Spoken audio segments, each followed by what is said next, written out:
ഇത് കാണുമ്പോൾ നിങ്ങളെല്ലാവരും വിചാരിക്കും കടലക്കറിയുടെ വീഡിയോ ആണ്.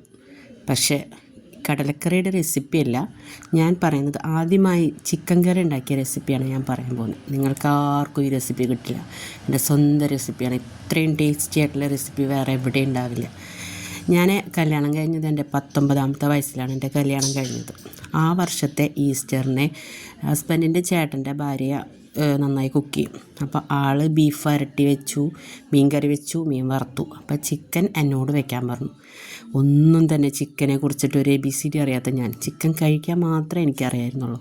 പിന്നെ അതിലെ സബോളയും തക്കാളിയൊക്കെ ഇങ്ങനെ ആഡ് ചെയ്യുമെന്ന് അറിയും, എത്ര ക്വാണ്ടിറ്റി, എത്ര അളവ്, ഇതിൻ്റെ മെഷർമെൻറ്റ്സോ ഒന്നും അറിയില്ല. അപ്പോൾ ചിക്കൻ ചിലപ്പോൾ ചേച്ചി ചെയ്യണ കുക്കറിലടിക്കുന്നത് കാണാറുണ്ട്. അപ്പോൾ ഹസ്ബൻഡിൻ്റെ അമ്മ ഒരുപാട് ഏജായ ആളാണ്. ഹസ്ബൻഡിൻ്റെ അമ്മ ഇപ്പോൾ ഒരു 94, 95 ഒക്കെ ഏജ് ആയിട്ടുണ്ട്. ആളിപ്പോഴും ഉണ്ട്. ആൾ ആക്റ്റീവാണ്.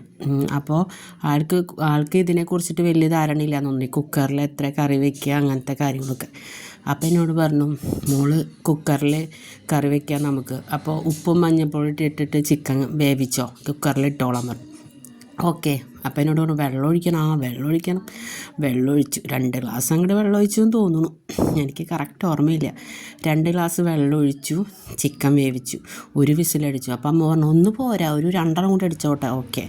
2 അടിച്ചോട്ടപ്പോൾ എന്നോട് പറഞ്ഞു 1 കൂടി അടിച്ചോ, 4 വിസിലടി. ഓക്കെ. ഞാൻ പറഞ്ഞു മതിയമ്മ, ഇത് വെന്തുണ്ടാവും എന്തായാലും.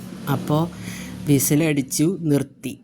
ചിക്കൻ അത് തുറന്നു കഴിഞ്ഞിട്ട് സബോള, തക്കാളി, ഇഞ്ചി അതൊക്കെ ആഡ് ചെയ്യണ കാര്യം എനിക്കറിയാം. പക്ഷേ എത്ര അളവെന്നൊന്നും അറിയില്ല.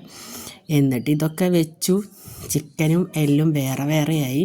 മാംസം മാത്രം ഒരു ടീമും എല്ല് മാത്രമായിട്ടൊരു ടീമും.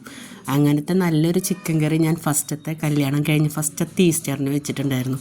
അപ്പോൾ ഹസ്ബൻഡിൻ്റെ ചേട്ടൻ്റെ ഇങ്ങനെ കൊപ്ര കച്ചവടം ഉള്ളതുകൊണ്ട് അവരെ തേങ്ങയൊക്കെ പൊളിക്കാൻ വരുന്ന ഒരാളുണ്ടായിരുന്നു. അപ്പോൾ ആളും പറഞ്ഞു വളരെയധികം നല്ല ചിക്കൻ കറി ആയിട്ടുണ്ടല്ലോ, ആരാണ് ഈ ചിക്കൻ കറി വെച്ചത് എന്നൊക്കെ ചോദിച്ചു.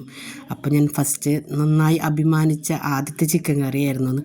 അതിനുശേഷം ഞാൻ ഇങ്ങനത്തെ ഒരു ചിക്കൻ കറി ഇതുവരെയായിട്ടും വെച്ചിട്ടുണ്ടാവില്ല. ആദ്യമായിട്ടും അവസാനമായിട്ടും ആ ചിക്കൻ കറി. നമ്മൾ ഒറ്റയ്ക്ക് വെച്ചപ്പോൾ നമുക്കൊരു കാര്യം മനസ്സിലായി, നമ്മൾ മറ്റുള്ളവർ വയ്ക്കുമ്പോൾ ജസ്റ്റ് അങ്ങനെ നോക്കുക എന്നുള്ളത്. നമ്മുടെ കയ്യിലേക്ക് ആ സംഭവം എത്തിക്കുമ്പോൾ എവിടെയാണ് നമുക്ക് പാളിച്ചകൾ പറ്റി എന്ന കാര്യങ്ങളൊക്കെ നമുക്ക് മനസ്സിലാവാൻ പറ്റും. പിന്നെ അതിനുശേഷം ഞാൻ കുക്കറിൽ ചിക്കൻ വേവിച്ചിട്ടൊക്കെ ഉണ്ട്, പക്ഷെ ഒറ്റ വിസിൽ, അതോടുകൂടി നിർത്തും. നെക്സ്റ്റ് ടൈം ഞാൻ മീൻ കറി വെച്ച കഥ പറയാം കേട്ടോ. അപ്പോൾ ഹാവ് എ നൈസ് ഡേ.